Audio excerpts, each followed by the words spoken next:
Hi friends, welcome back. I have a confession to make. I am in love.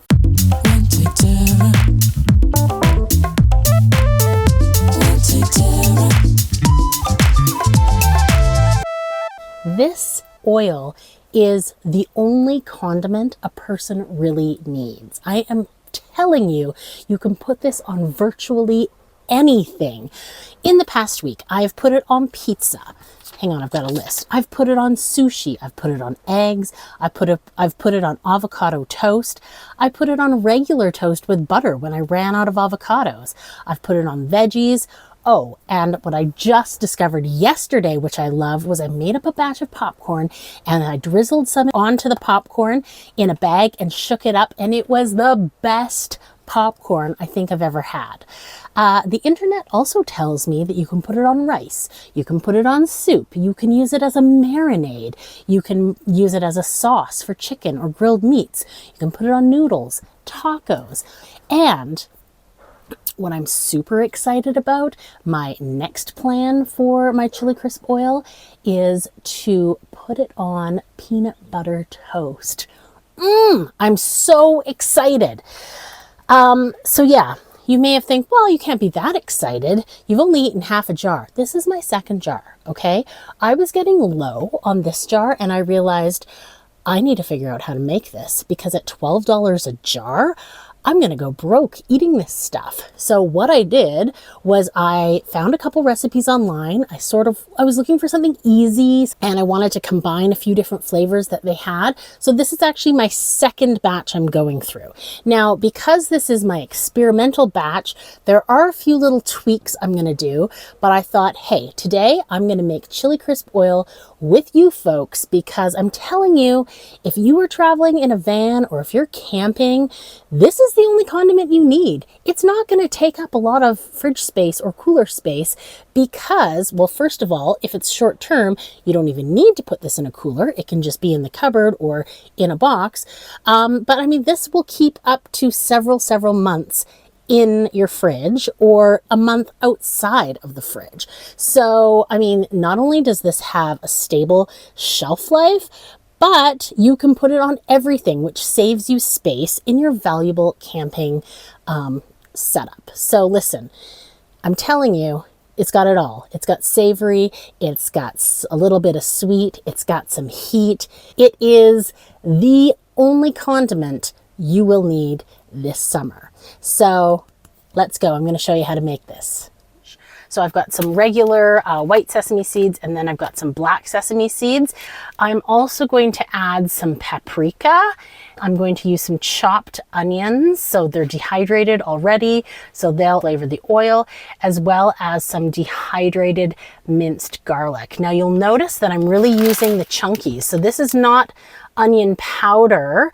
These are chunks, and so is this dehydrated minced garlic. I've got some crushed red pepper, and then I've also got some chunky sea salt that I brought back from France, as well as a tiny little bit of sugar. Now I am going to use a neutral oil. I'm going to use avocado oil.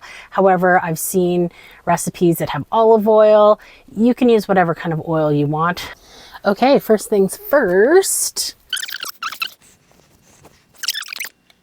The first thing I'm going to do is toast some sesame seeds. I did 1 tablespoon of both white and black, but use what you have.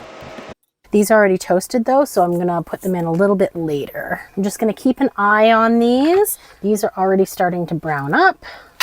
And, you know, toasting it just helps bring out the flavor of the sesame seeds and helps bring out the nuttiness. I'm going to take that off the heat. A half a cup of avocado oil. We're going to heat this at a very low heat. Add those red chili flakes and paprika directly into the pot as the oil heats up. The first time I used a teaspoon of smoked paprika, and I found was a little bit overpowering. You know, we're in the middle of summer, there's forest fire smoke everywhere. I'm just kind of like over the smoked flavor at the moment. So we're gonna let this heat up slowly. When it starts to sizzle a little bit, we are going to set our timer for 3 minutes. We do not want to burn anything. We just want the oil to heat up because that will aid the seasonings infusing into the oil. So we're going to keep an eye on that. We're also, when it starts sizzling, we're going to throw our sesame seeds in. And in the meantime, we are going to get together our other ingredients. 2 tablespoons each of dehydrated garlic and onion. 2 teaspoons of the flaky sea salt. It's important that you use flaky salt. If not, it's going to be super salty if you use regular table salt. So you might want to cut the recipe a little bit. So I'm going to add that in, and I'm just putting these into a bowl that we're going to add after it comes off the heat.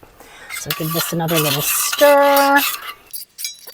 It's not really sizzling. Remember, low and slow is the name of the game. The last item to add is a ½ teaspoon of sugar. In my first test batch, I used about a teaspoon of sugar and I found it ever so slightly too sweet. This is starting to sizzle. I'm going to set my timer. A lot of these recipes had sort of like an Asian vibe to them. You know, it's like an Asian condiment, but I've also, you know, seen it in Mexico as well, or something similar. So, I mean, I think you could add whatever you want. I have this Chinese 5-spice, and I think 5-spice has like clove. I'm trying to remember what else is in here, like anise, sort of like a licorice. It has 5 spices. I'm not exactly sure what they are. I'll find it and put it on the screen. But in any case, I thought it might be fun to try a little bit of this in part of a batch. Okay, anyways, this is sizzling, so I'm going to add our sesame seeds. I'm going to stir those around. Once our oil is finished cooking, I'm going to remove it from the heat, and I'm going to add in the onion and garlic and salt and sugar. Because the last thing you want to do is for your onion to burn. It'll taste bitter. We want to avoid bitterness at all costs. See how quickly this comes together? And then, I mean, honestly, you could probably start eating this as soon as it cools off. I would maybe let it sit a day or two, at least overnight, so that the flavors have a chance to really sort of meld.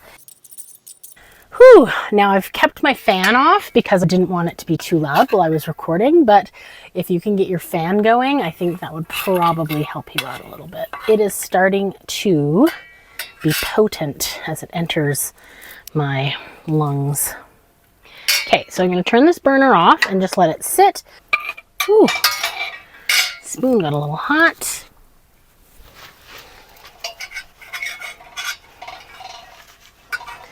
So, I'm going to add this in.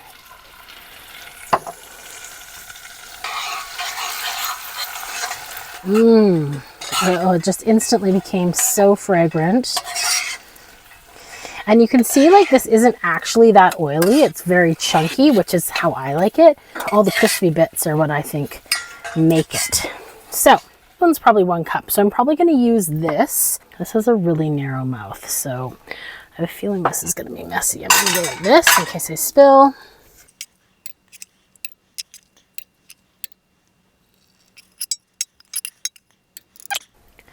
So I've probably put about 3/4 of the mixture into this little jar. I'm definitely going to leave the lid off of it until it's cooled completely because we don't want any condensation happening in there. It can lead to it spoiling faster. And then I'm just going to add, because this is about 1/4 of the batch, I'm going to put in like not even 1/4 teaspoon of the Chinese 5-spice. I'm going to, you know what? Maybe I'll just add a tiny bit more. So basically I'm adding like 1/4 teaspoon total. So I will put that into here. This did not get quite as much oil as the other one, so I might just top this up a little bit. Okay, it is hot out. I look like I'm sweating. That's because it is very warm outside, and it is very warm in the van without the fan on. So we have made our chili oil. I've got the original, then I've got today's version, version number 1. So compared to this one has black sesame seeds. It also has slightly less sugar, and it has regular paprika instead of smoked paprika.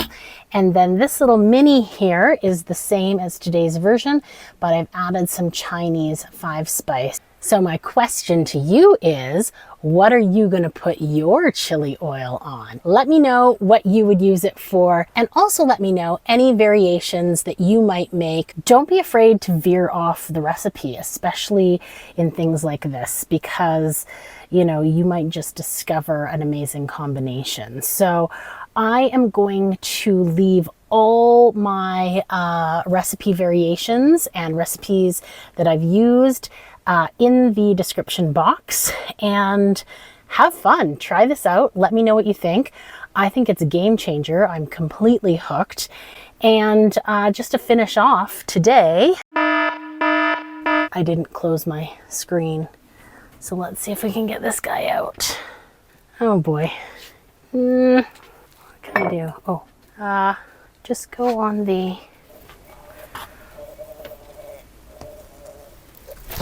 Oh, there, got him out. Whew. Okay. That was a close one. Maybe I should make sure this closes now. All right.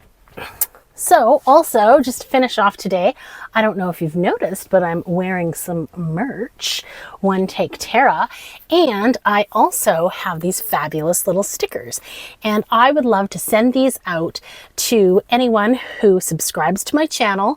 So if you subscribe to my channel, or if you don't subscribe, there's still time. I will send you a free sticker.